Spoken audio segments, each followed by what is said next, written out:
Boa noite, queridos. Vamos abrir a Bíblia no livro de Romanos, capítulo 1.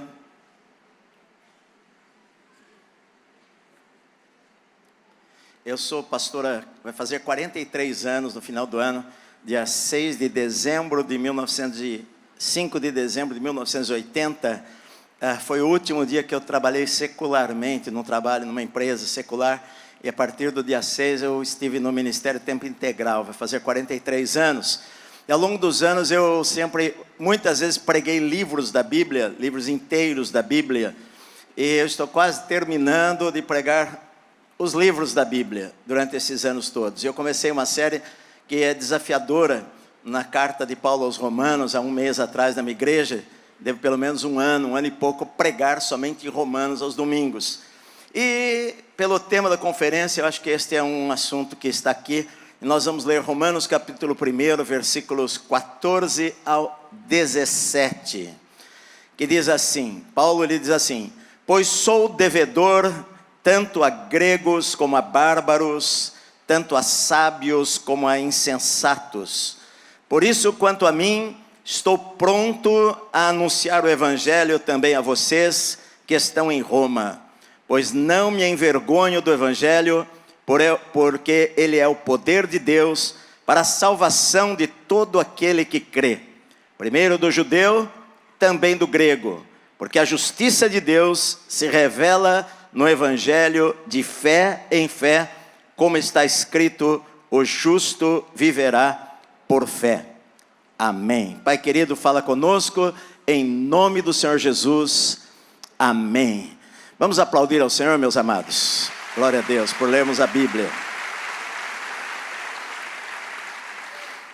Na década de 70 tinha uma revista que há muitos anos não existe mais, chamada Mensagem da Cruz. Quem é daquela época recebia gratuitamente na sua casa, produzida pela editora Betânia, lá em Belo Horizonte.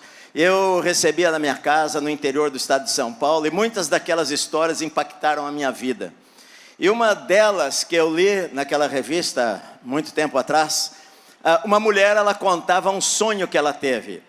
E ela disse assim: eu tive um sonho, e naquele sonho eu estava debaixo de uma árvore, num campo gramado, lindo, e eu estava ali sentada, comendo, havia ali bolo e todas estas coisas, e eu estava tranquila ali comendo e observando as coisas. E eu via de repente famílias vindo inteiras e passando por mim, despercebidas, não me notavam, e elas passavam conversando, rindo, e de repente, à frente delas havia um abismo, e elas não enxergavam, e elas caíam, e eu ouvia o grito delas que sumia naquele precipício. E ela falou, e depois de algumas pessoas, eu ver pessoas caindo naquele abismo, eu acordei assustada, e eu pensei assim: o que eu estou fazendo por estas pessoas? O apóstolo Paulo, ele está falando mais ou menos isto daqui neste texto que eu li para vocês. Paulo, ele nasceu na cidade de Tarso, judeu, província da Cilícia, uma província romana. Ele era um homem extremamente culto, mas quando ele se converteu, Deus o chamou para levar o evangelho aos gentios, a lugares que ele diz que ele se esforçava para ir em lugares onde ninguém havia estado lá antes. E Paulo, ele fala aqui 3 palavras para nós nesta noite. A primeira delas é: eu sou devedor. Paulo se sentia devedor. Devedor do quê? Devedor de entregar às pessoas aquilo que ele havia recebido de Deus. Devedor de entregar o evangelho às pessoas. A palavra usada é como se ele tivesse uma dívida. Quando você faz uma dívida financeira, ou quando você recebe um dinheiro, um volume muito grande, e você precisa entregar a uma pessoa, talvez para salvar a vida daquela pessoa, ela está precisando ir no médico, e você recebeu o encargo, a obrigação de entregar o dinheiro para aquela pessoa, para que ela não morra. Esta é uma dívida. Enquanto você não entregar aquilo, é uma dívida que você tem. E é a maneira que Paulo expressa e fala da dívida que ele sentia, que ele tinha para com todas as pessoas. Ele se sentia devedor por aquilo que ele havia recebido de Deus. E ele sentia-se devedor também a entregar algo para as pessoas, fossem elas quem fossem. Ele diz assim: eu sou devedor tanto a gregos como a bárbaros, tanto a sábios como a insensatos. Por que ele diz isto? Gregos era a cultura daquela época, por causa de Alexandre o Grande, o domínio grego, a cultura helenista. Os gregos eram os sábios, os gregos eram os filósofos, os gregos eram considerados inteligentes, e os bárbaros eram as pessoas insensatas. Para eles, os bárbaros eram as pessoas que não tinham estudo, não tinham conhecimento, eram escravos, e era motivo até de piada para os gregos. E Paulo ele está dizendo assim: eu sou devedor tanto aos gregos como aos bárbaros. Eu sou devedor a todo tipo de pessoas. Eu sou devedor a pessoas cultas, eu sou devedor a pessoas incultas, eu sou devedor a pessoas ricas, eu sou devedor a pessoas pobres. Eu tenho uma obrigação. Ele sentia: eu preciso entregar o evangelho a estas pessoas. Na verdade, o que ele estava dizendo é que Deus não faz acepção de pessoas. O evangelho ele não veio para ser pregado como algumas pessoas pensam. O evangelho veio para os pobres. Não, Jesus não veio só para os pobres. Jesus também não veio só para os ricos. Jesus veio para todas as pessoas. Jesus ele falou para Nicodemos, aquele religioso, fariseu, rico, falou para ele: Nicodemos, é necessário você nascer de novo. Jesus ele falou com aquela mulher que havia tido 5 maridos e que agora vivia com um homem que não era o seu marido, e falou para ela que ela precisava beber da água que ele tinha para dar a ela. Jesus falou para o mendigo cego Bartimeu, naquela estrada poeirenta, e Jesus falou para Zaqueu, aquele rico cobrador de impostos, porque para Deus todas as pessoas precisam ter a oportunidade de ouvir o evangelho de Cristo. Na verdade, esta é a maneira de nós amarmos as pessoas. É a maneira de nós demonstrarmos que elas são importantes para a nossa vida. Então Paulo ele fala assim: olha, eu sou devedor, e enquanto eu não for a vocês, eu não vou pagar esta dívida. Olha só, Paulo, ele nunca havia estado com a igreja na cidade de Roma. Roma era a capital do império, era a cidade mais importante. Ele desejava muito ir lá. Ele planejou várias vezes visitar a cidade de Roma, e ele fala nos versículos anteriores que foi impedido. Ele nunca teve a chance de ir lá.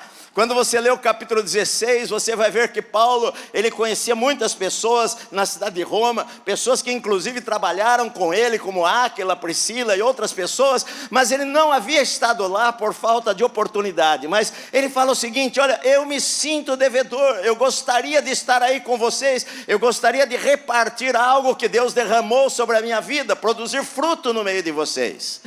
Segunda palavra que Paulo diz aqui é: eu estou pronto. Quanto a mim, eu estou pronto a anunciar o evangelho também a vocês que estão em Roma. Eu estou pronto a ir até vocês. Esta é a pergunta, meu amado. Nós estamos prontos? Nós estamos prontos a fazer o que Deus nos chamou para fazer? Porque a gente muitas vezes fala: não, eu não estou pronto, pastor.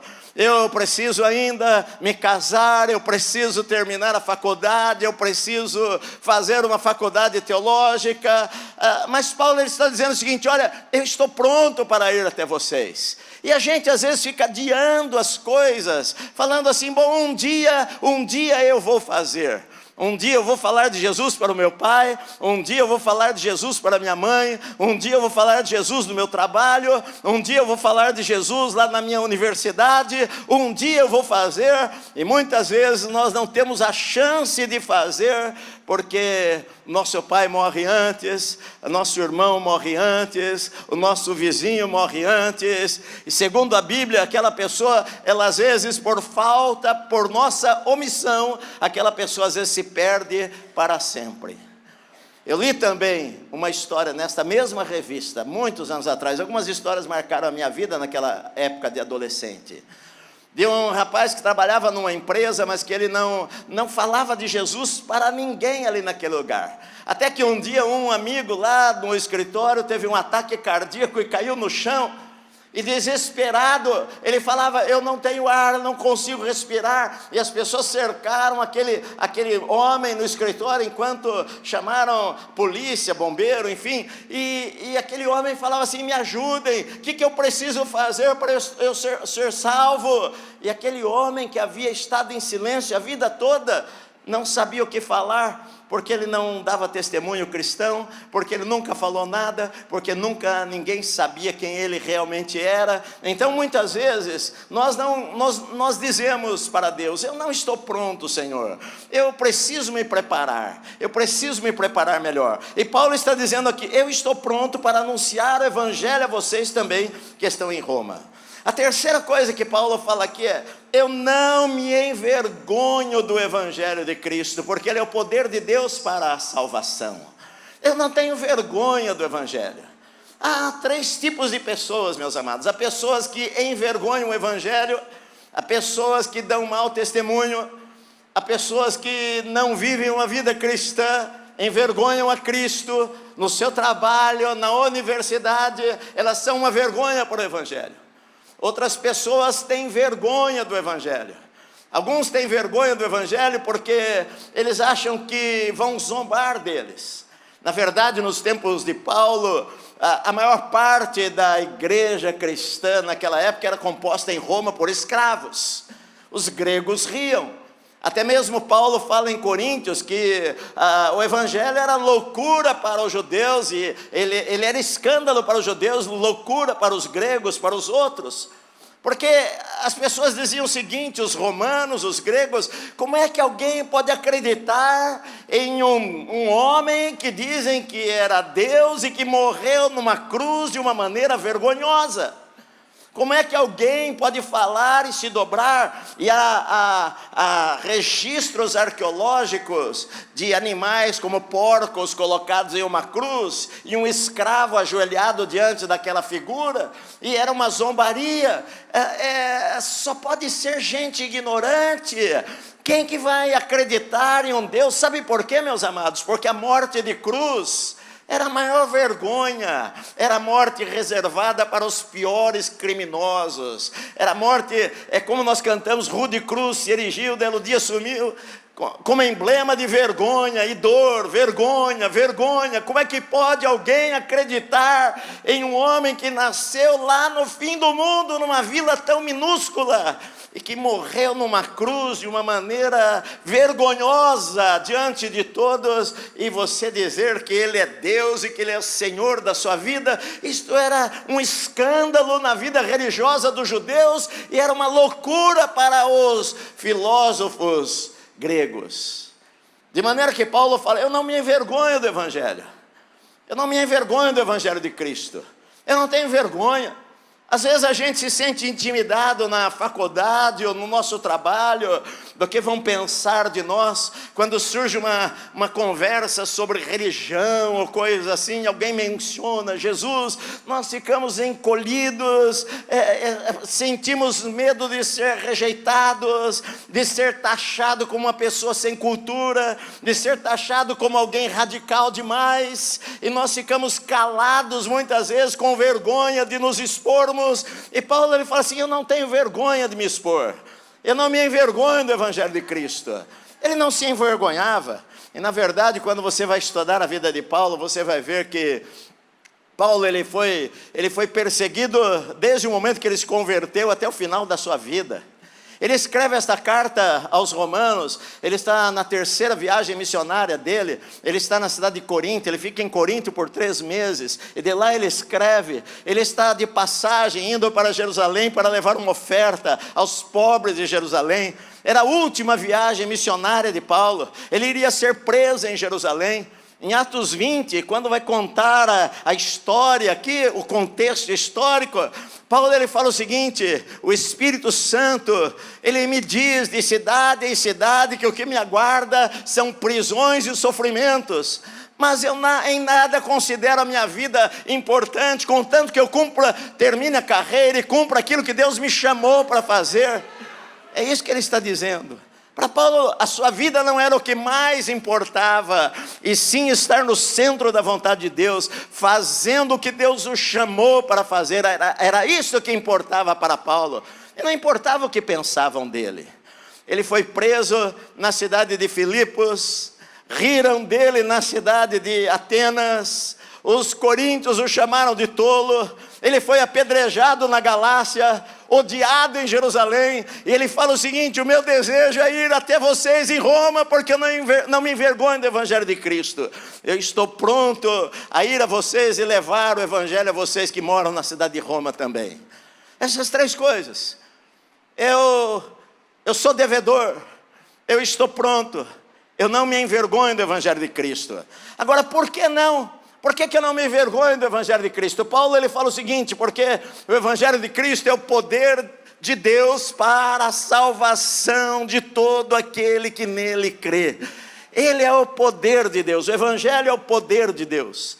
A palavra que Paulo usa aqui é a palavra dunamis, de onde vem a nossa palavra dinamite. Que onde o Evangelho entra, ele muda a história radicalmente da vida das pessoas. Paulo, ele não tinha vergonha de falar do Evangelho, porque ele sabia que o Evangelho, quando entrasse em um lugar, mudava a história da vida daquela pessoa lá. Eu me lembro quando eu era criança, na igreja, que umas 2 vezes eu acredito, que foi um ladrão, morava no interior do estado de São Paulo, e tinha um ladrão muito conhecido lá, chamado Testinha, um negro alto. Havia assaltado muitos lugares, foi preso pela polícia, ele foi torturado.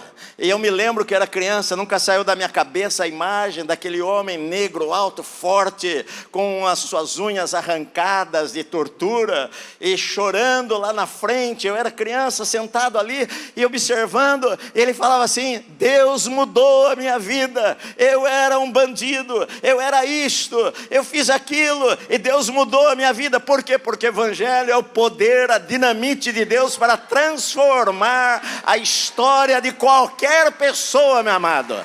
Por isso que Paulo não tinha vergonha do Evangelho.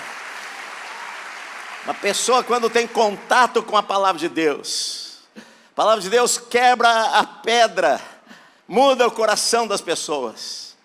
Nunca vou esquecer uma vez Billy Graham, ele conta num dos livros dele que ele e a sua esposa foram visitar uma moça que havia escrito uma carta para ele. Aquela moça havia sido condenada à pena de morte nos Estados Unidos, a cadeira elétrica, e ela havia assassinado o seu noivo, havia assassinado o seu pai, foi presa, e estava lá. Ela era considerada perigosa, ela estava presa numa penitenciária de segurança máxima, e ela estava lá na sua cela um dia, e ligou o radinho, e lá no radinho Billy Graham estava pregando o Evangelho que é o poder de Deus para a salvação das pessoas. E aquela moça ouviu aquela palavra, e ela ajoelhou ali na sua cela, e ela pediu para Deus mudar a sua vida, e Deus mudou a sua vida. Ela escreveu para o Billy Graham, e o Billy Graham foi com a sua esposa lá na penitenciária visitá-la. E o Billy Graham disse que no dia que ela foi executada, numa manhã, ele e a sua esposa ajoelharam-se lá no quarto da casa dele, sabendo que naquela hora aquela moça estava sendo executada, em outro estado dos Estados Unidos. Mas ele ajoelhou e agradeceu a Deus, porque Deus deu a ela a oportunidade de ouvir o Evangelho, e o Evangelho mudou a vida dela. Ao longo da história, meu querido, a gente vê todo tipo de gente, como o pastor Josué falou aqui. Às vezes a pessoa é milionária, tem tudo, mas falta tudo. Tem dinheiro, mas falta tudo, porque não conhece ao Senhor. E Paulo está dizendo: eu não me envergonho do Evangelho de Cristo, porque ele é o poder de Deus para a salvação. Quando fala a palavra salvação, significa que alguém estava perdido para ser salvo. Eu não sei, meu querido, hoje em dia as pessoas, elas acham que, por exemplo, uma palavra sobre inferno, a gente quase não ouve falar sobre inferno, mas para a Bíblia, o inferno é um lugar real, um lugar verdadeiro, onde agora, enquanto eu e você estamos aqui, milhares de pessoas estão gritando, desesperadas, rangendo os dentes, num lugar de tormento, onde Jesus, que foi a pessoa que mais falou sobre o inferno, falou onde o fogo não se apaga jamais, é um lugar de tormento, preparado para o diabo e seus anjos. E a Bíblia diz que se uma pessoa morre sem Cristo, imediatamente ela vai para o inferno. Jesus, ele conta uma história que é chamada de parábola do rico e Lázaro. Lázaro, aquele homem que amava a Deus, mas era pobre, e aquele homem rico, e o texto bíblico diz ali que Lázaro estava na porta da casa dele. A palavra grega é portal. Aquele homem morava numa mansão. A Bíblia diz que ele vivia todos os dias regaladamente. Ele se vestia do linho mais fino. Ele era rico, milionário naquela época. Ele tinha tudo, mas não tinha nada. E um dia ele morreu, como todos nós vamos morrer, e eu e você vamos morrer também. E quando uma pessoa morre, as pessoas vão lá e falam, ele era uma boa pessoa, ele fazia caridade, ele era muito bonzinho, nossa sociedade teve uma grande perda, e as pessoas estão ali, olha, parece que ele está vivo, olha, parece que ele está sorrindo, mas não, meu amado, às vezes aquela pessoa, naquele momento, ela está sendo atormentada no inferno eterno. Jesus falou isso daí, que quando aquele homem morreu, levantando os seus olhos, ele estava no inferno. Não sei se você acredita no inferno. O inferno é um lugar verdadeiro, onde pessoas estão neste momento. E Paulo se sentia devedor, porque ele não queria que ninguém fosse para aquele lugar. Por isso que ele fala sobre o Evangelho é o poder de Deus para salvar. Não apenas salvar do inferno, mas salvar a vida do poder do pecado, salvar do julgamento, salvar da morte eterna, salvar da falta de paz, salvar a sua casa, salvar a sua vida, mudar a sua vida. O Evangelho é o poder de Deus para salvar, libertar, curar você, meu amado, mudar a história da sua vida. O Evangelho é o poder de Deus para isto. E Paulo fala, por isso que eu não me envergonho do Evangelho. Você não precisa ter vergonha do Evangelho, porque às vezes alguém que ri de você, um dia aquela palavra vai entrar no coração daquela pessoa lá e vai mudar a sua vida. Eu fui criado numa família tradicionalmente católica, de nome apenas. Nós, na época, poucas vezes na vida eu fui numa missa. O meu pai, ele falava assim, olha, o meu avô é católico, meu pai é católico, eu sou católico, vou morrer católico. E não, hoje eu não estou falando nada negativo com relação à igreja católica. Hoje eu conheço católicos que são mais crentes do que muito crente. Eu treino com um rapaz, ele é católico, vai todo dia na igreja, todo domingo na igreja, ele é crente. Mas nós tínhamos uma religião apenas. Meus tios me levaram para a igreja quando eu era pequeno. Mas muitas vezes na minha vida, quando eu me converti na adolescência, depois de ir desde pequeno na igreja, mas me converti na adolescência, eu falava de Jesus para o meu pai, para a minha mãe, e ele repetia as mesmas coisas. Eu me lembro que ele estava internado no hospital, onde nosso primeiro filho nasceu. E ele estava internado lá, e naquela noite, nós estávamos lá no quarto, e eu orei com ele, e nós conversamos, eu falei de Jesus. Ele estava nos últimos momentos da vida dele, e ele orou ali no quarto conosco, eu, minha esposa, minha mãe, estávamos lá. E eu saí dali, fui para o carro, lá fora do hospital, entrei lá, coloquei uma música, lá um cântico, comecei a adorar a Deus e chorar ali, e passaram uns minutos, a minha esposa bateu ali no vidro e falou, Edson, teu pai acabou de morrer. Ele deu um suspiro, puxou, morreu, o espírito saiu do corpo, foi embora. Eu creio que ele foi salvo, naquele último instante, como o ladrão lá na cruz que falou para Jesus, Senhor, lembra-te de mim quando vieres no teu reino. E Jesus falou, hoje mesmo você vai estar comigo no paraíso. Você não precisa ter vergonha do Evangelho. Certa vez alguém chegou, há uns 300 anos atrás, na época de John Wesley, um homem chegou para desafiar o pregador, e ele falou, eu não acredito em nada disso que você prega. E o pregador falou para ele: olha, eu quero dizer para você o seguinte, que o homem está ordenado morrer uma só vez e depois disto vem o juízo.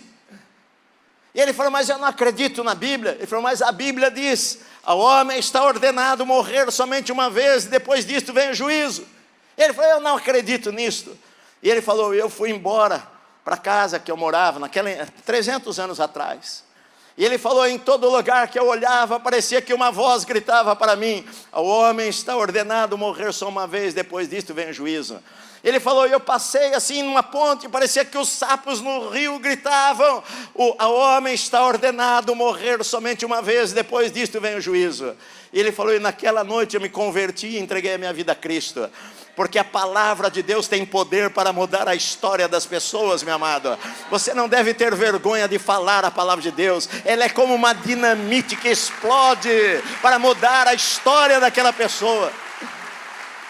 Eu me lembro, o pastor Josué falou, eu fiquei 15 anos pregando na televisão na década de 90 e no começo dos anos 2000. Naquela época não tinha telefone celular, não tinha Google, não tinha internet. As pessoas, para entrar em contato conosco, escreviam cartas de todo lugar. E eu me lembro uma vez, uma carta que eu li, que a pessoa disse o seguinte: ela morava em São José dos Campos, no interior de São Paulo. Eu peguei a minha arma e coloquei dentro da valise, da minha bolsa, e eu saí dali porque eu falei: eu não vou me matar dentro da minha casa. E ele falou assim, escrevendo uma carta, ele falou assim: e quando eu passei pela sala, eu olhei, a televisão estava ligada, e eu vi um moço gritando e falando algumas coisas, e eu fiquei olhando, e à medida que eu fui ouvindo, parecia que Deus estava falando diretamente comigo, e aquela palavra entrou na minha vida. Eu saí dali, eu voltei para o quarto, eu guardei a arma, guardei a valise e fui para o orelhão e liguei para o escritório que estava aparecendo ali, o escritório da igreja, e alguém orou por mim. Eu entreguei a minha vida a Cristo naquele dia, naquela manhã. Sabe por quê? Porque o evangelho é o poder de Deus para transformar a vida do maior dos pecadores, meu amado, a minha vida e a tua vida também. Então eu não tenho vergonha do evangelho. Eu não tenho vergonha do evangelho. Eu estou pronto para falar o evangelho. Sabe por quê? Porque alguém ao teu lado, que você ama, dentro da tua casa, em um momento ou outro, esta pessoa vai partir daqui, dessa vida, para sempre.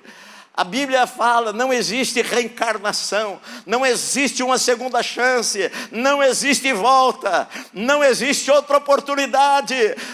A Bíblia diz assim: o dia da salvação é hoje, é agora, não é depois. O depois pode ser que nunca chegue, meu amado, nunca chegue. Há uns anos atrás eu estava em Los Angeles, fui visitar uma igreja lá, e eu vi as fotos de algumas pessoas na parede. Aquela igreja, em 1923, uma mulher chamada M. Semple McPherson, fundadora da igreja quadrangular Foursquare nos Estados Unidos, ela pregava em uma tenda, as ambulâncias vinham de Hollywood, de toda aquela região, e faziam filas, tem fotografias, faziam filas, trazendo em macas doentes para serem curados. E na parede ali daquela coisa tinha foto do Charles Chaplin, que frequentava lá os cultos lá. E tinha foto lá da Marilyn Monroe, que foi apresentada pela sua avó lá quando ela tinha 1 ano de idade. E eu me lembrei que a Marilyn Monroe, ela estava no auge da sua carreira. Billy Graham estava fazendo uma cruzada em Los Angeles. E o Billy Graham, uma noite, teve um sonho e falou: eu preciso pregar o evangelho para esta moça. E pediu para o secretário dele entrar em contato com a assessoria dela, e falando: eu gostaria de conversar com ela. E a assessoria dela falou assim: olha, nós nos sentimos muito honrados do reverendo Graham querer falar conosco, mas a Marilyn está tão atarefada e tão corrida que no momento ela não tem tempo, no momento ela não vai poder. Depois que passar essa fase que ela está, nós vamos entrar em contato e falar com o reverendo Graham. 15 dias depois, ela se suicidou. Porque às vezes o dia é hoje, a oportunidade é agora. É o que Paulo fala aqui. Por isso que eu não me envergonho do evangelho. Porque alguém perto de mim que eu amo aquela pessoa. Ela pode estar de repente caindo num abismo, enquanto eu estou sentado debaixo de uma árvore feliz, frequentando os cultos da igreja, levantando as mãos, adorando a Deus, sentando na mesa com o Senhor, falando como é bom ser cristão, como é bom seguir a Jesus. Mas Talvez naquela noite seja a última oportunidade para muitas pessoas. E você às vezes está adiando. Ah, não, quando eu me formar na faculdade eu vou trabalhar na igreja. Um dia eu vou contribuir mais. Como o pastor Josué falou, muitas vezes Deus abençoa financeiramente e tem transbordado a tua vida financeira. Não é apenas para você comprar um barco novo, meu amado. Ótimo, Deus quer nos dar o melhor desta terra, eu creio nisso daí. Mas talvez muito do teu dinheiro poderia levar milhares de pessoas a Cristo. Poderia sustentar missionários para levar o evangelho para o sertão do Brasil. E às vezes a gente está calado dentro da igreja, está tudo maravilhoso para nós, nós estamos felizes, nós gostamos do culto, foi uma bênção. E pessoas estão ao nosso lado, que nós amamos, e nós não temos coragem de falar para ela: Jesus morreu por você. A gente às vezes troca o evangelho achando o seguinte: todo mundo é bonzinho. A carta de Paulo vai falar que todos nós pecamos e o homem é mau, na verdade.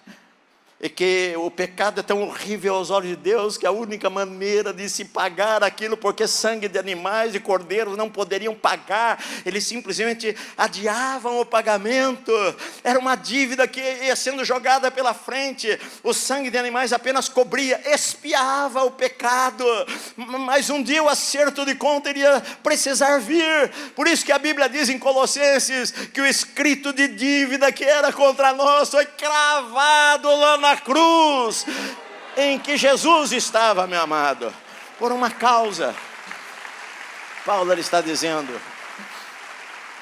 por isso, quando está em mim, eu estou pronto, eu não me envergonho do evangelho, porque ele é salvação para todo aquele que crê. Aquele que crê. Eu creio.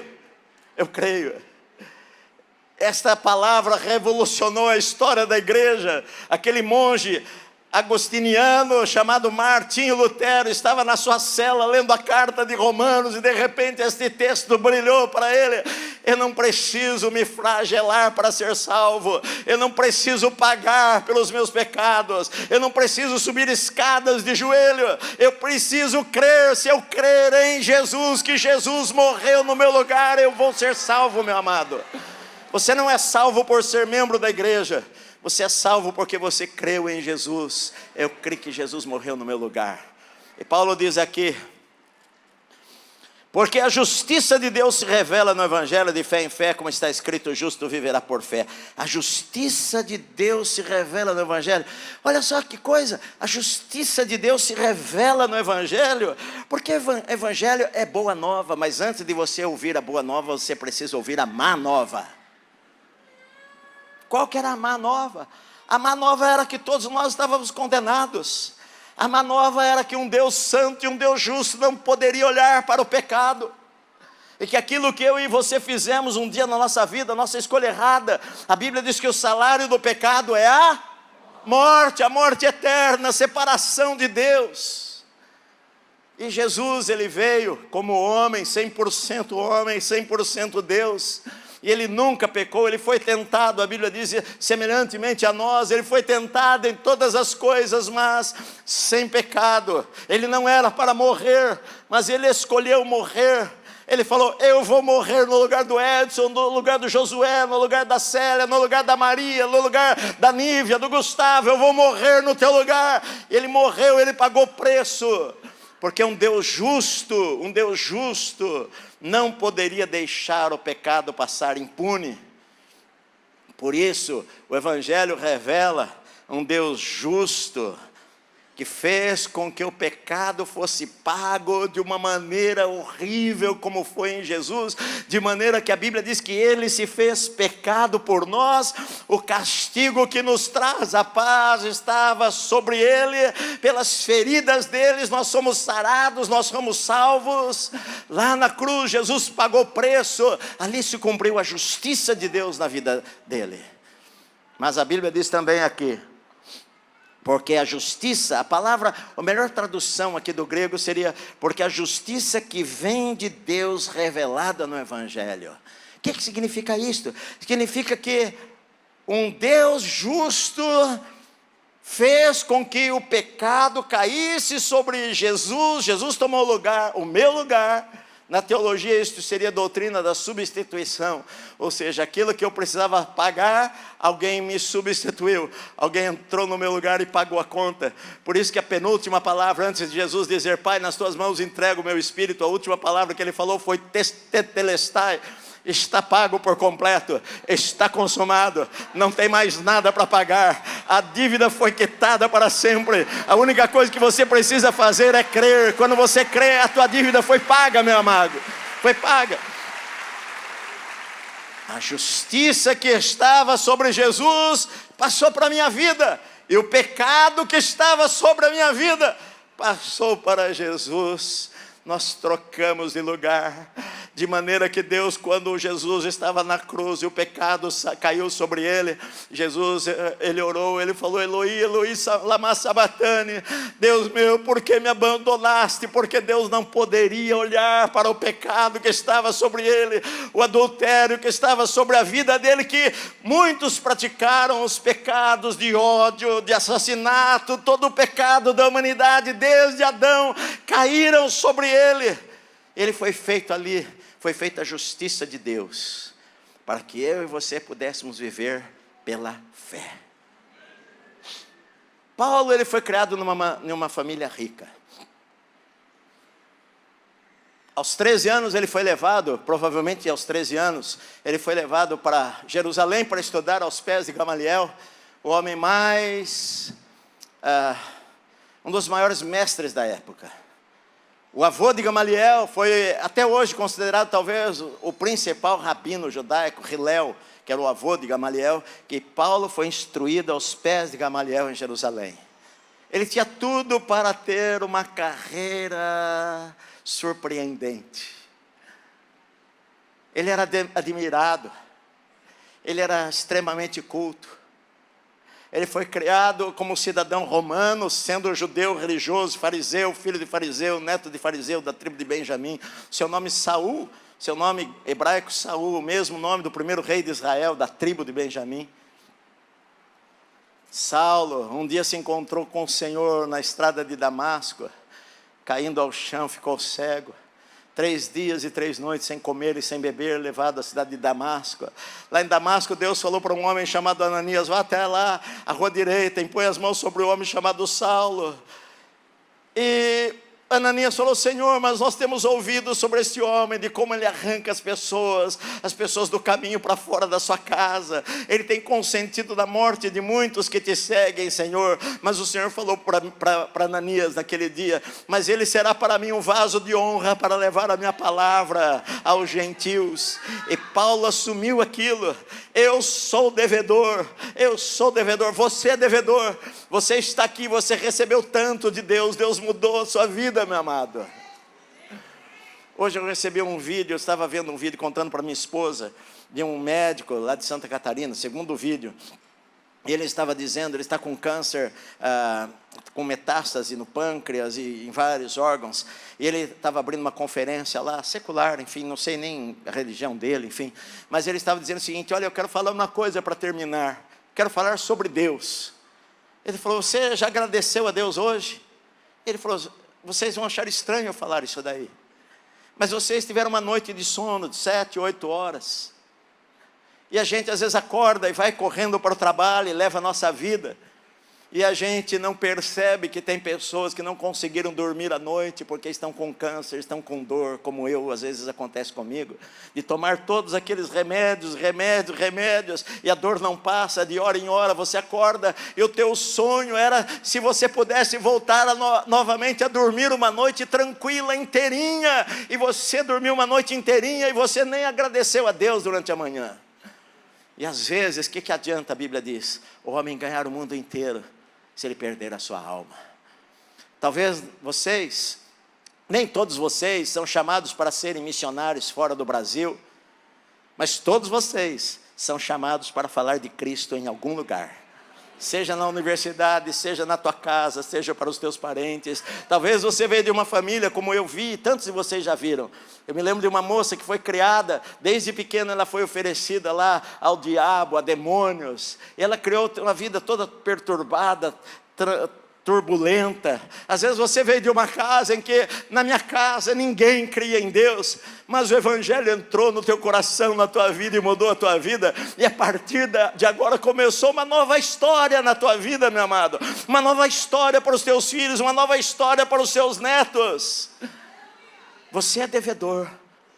Talvez você não vá, mas você pode orar, você pode contribuir, você pode jejuar por aquelas pessoas que estão lá na frente, e você pode falar de Cristo onde você está.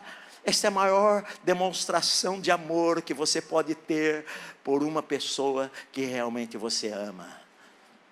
Porque alguém pode morrer sem conhecer a Jesus, e você estava do lado dela. E na verdade, meus amados, todos nós que somos missionários.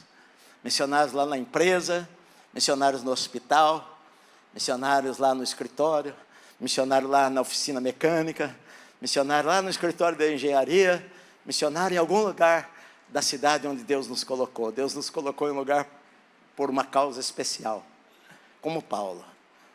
Depois que Paulo se converteu, quando você lê em Corinto, ele foi apedrejado, foi dado como morto, ele foi espancado várias vezes, levou chicotadas várias vezes,